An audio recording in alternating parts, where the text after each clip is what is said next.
আসসালামু আলাইকুম। আলহামদুলিল্লাহ, আল্লাহ পাক আমাকে ভালো রেখেছে। আশা করি আপনারা ভালো আছেন। তো আদা চাষের খুঁটিনাটি।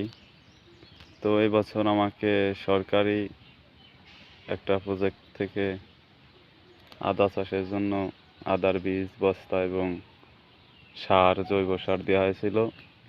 তো আমি সেটা 20টি বস্তা আর কি চাষ করেছি।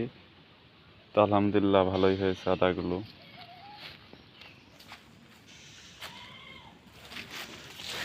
তো এবার অতিরিক্ত বৃষ্টির কারণে কয়েকটা গাছ একটু সমস্যা হয়েছে, 2-3টা বস্তা।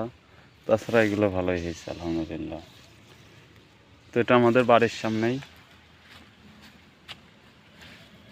বাড়ির উঠানের পর এই যে খড়ির গাদি, এই যে খেরের পালা, আর এই যে বাড়ি। এবার এটা নতুন করা হয়েছে, এই পাশে পুরন বাড়ি, এই পাশে আছে আবার আপনার বাড়ি পালান। গতবার এখানে 600 বস্তা আদা করা হয়েছিল, তাতে অনেকটা লসের সম্মুখীন হতে হয়েছিল।